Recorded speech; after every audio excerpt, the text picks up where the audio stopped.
There is a place in the world where an ancient river meets the ambitions of a modern nation, where the water that gave birth to one of history's greatest civilizations was finally decisively brought to heel. That place is Aswan, Egypt, a city perched at the first great cataract of the Nile, where pale granite rises from red desert sand and where the river narrows before spreading southward into the vast African interior.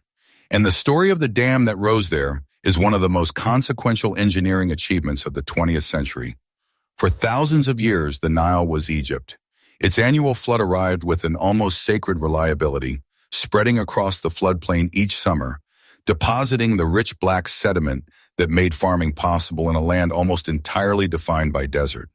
The ancient Egyptians tracked it, prayed over it, built their entire civilization around it. The flood was not merely agricultural, it was theological. But the river was not always kind. In high water years, entire crops could be destroyed in days.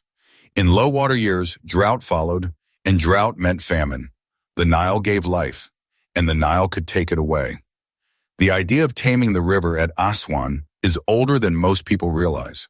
As far back as the 11th century, the Arab mathematician and polymath Ibn al-Haytham, known in the West as al-Haytham, was summoned to Egypt by the Fatimid Caliph to study the possibility of controlling the Nile's floods. After traveling the length of the river and studying its behavior firsthand, he concluded that the task was simply beyond the technology of his age. Fearing the Caliph's anger, he feigned madness and spent the next decade under house arrest, during which time he wrote his masterwork, the Book of Optics, one of the foundational texts of modern science. The river, it seemed, was not yet ready to be tamed. 9 centuries later, the British tried. Construction of the original Aswan Low Dam began in 1898, designed by Sir William Wilcox and built by the firm of Sir John Aird. It was completed in 1902, and for a time it was considered a marvel. But Egypt was not standing still. Its population was rising. Its cotton economy was expanding. And by the middle of the 20th century, the Low Dam was stretched to its absolute limit. It had been raised twice already, as high as engineering would allow, and still it was not enough. After the Egyptian Revolution of 1952 swept away the monarchy, Gamal Abdel Nasser and the Free Officers movement took power, and they moved quickly. Within months, they had embraced the plans of Greek-Egyptian engineer Adrian Daninos, who had been quietly developing a design for a new high dam since the early 1950s. The previous government under King Farouk had shown no interest. Nasser saw it differently. For him, this was not merely infrastructure. It was a declaration, a symbol of national sovereignty, industrial ambition, and a new Egypt standing on its own terms before the world. What followed was one of the great geopolitical dramas of the Cold War. Both the United States and the Soviet Union initially expressed interest in financing the project. The Americans, alongside Britain, offered $270 million in loans. But the negotiations were poisoned by suspicion. Nasser purchased arms through Czechoslovakia, a Soviet proxy arrangement. He extended diplomatic recognition to the People's Republic of China, directly contradicting American Secretary of State John Foster Dulles' policy of containment. Other American allies in the region, Turkey, Iraq, resented that a neutral Egypt was being offered so much Western generosity, and Dulles grew cold. In July 1956, Washington withdrew its offer entirely.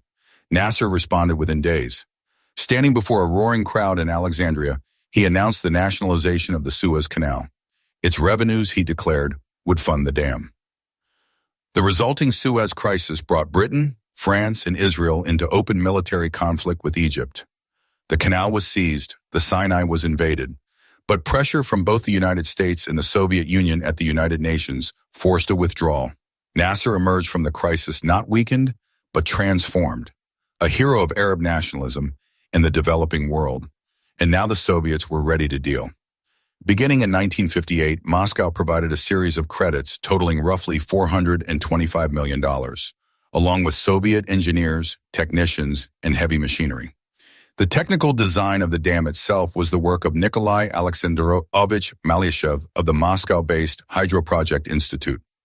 On the Egyptian side, construction was led by Arab contractors, the firm of Osman Ahmed Osman, a relatively young entrepreneur who had won the contract by underbidding his only competitor by half. 25,000 Egyptian engineers and workers labored on the project. It was, by any measure, a national undertaking. The engineering challenges were staggering. The Nile at Aswan does not flow over soft sediment. It flows over ancient Nubian granite, some of the hardest rock on Earth. Before the dam could be built, the river itself had to be diverted. Engineers blasted a massive bypass channel through solid rock, rerouting millions of cubic meters of water around the construction site. It was one of the largest controlled river diversions ever attempted. Beneath the dam's base, engineers drove a deep grout curtain down into the bedrock, a pressurized injection of cement deep into the fractured granite, to prevent water from seeping silently under the structure and destabilizing it from below.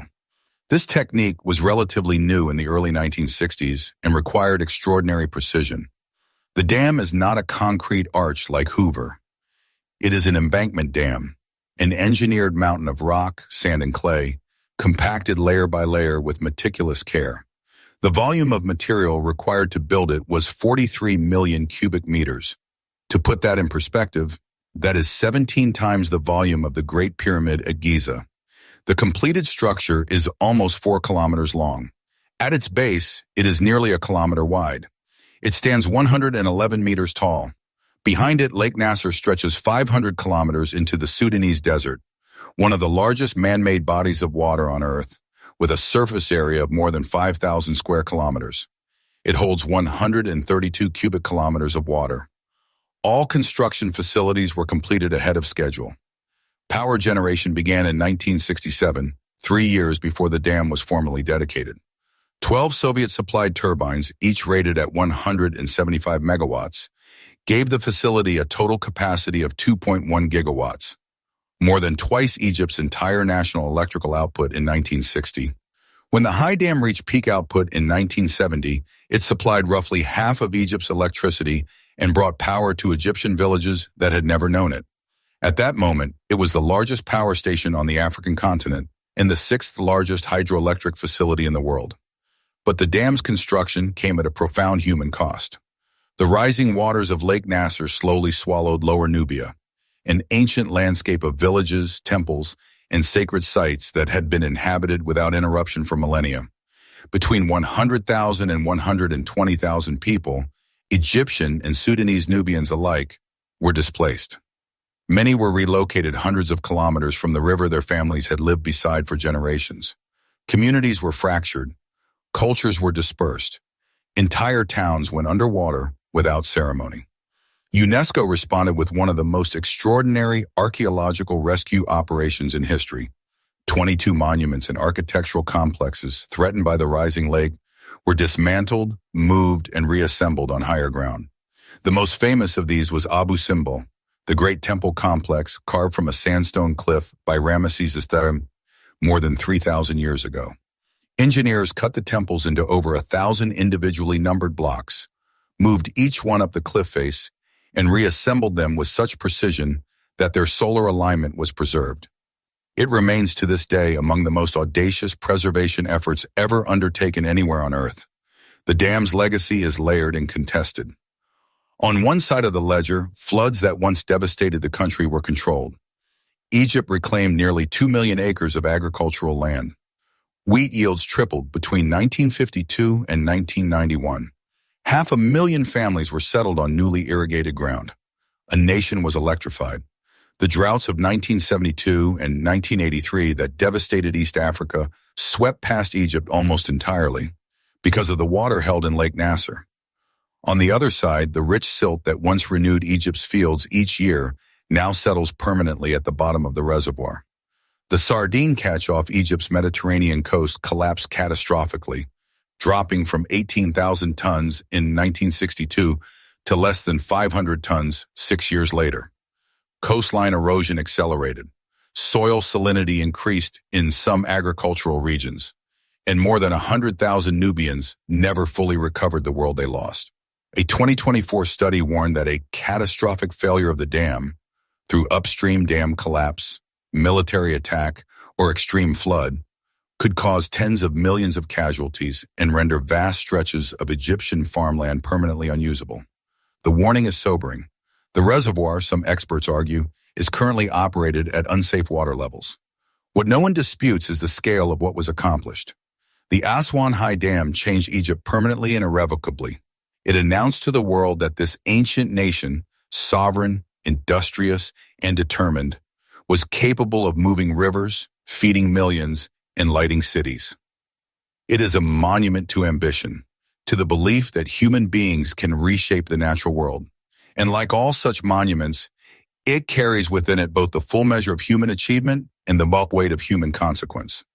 If you found this history worth knowing, subscribe for more stories of human ambition in steel, stone, and concrete.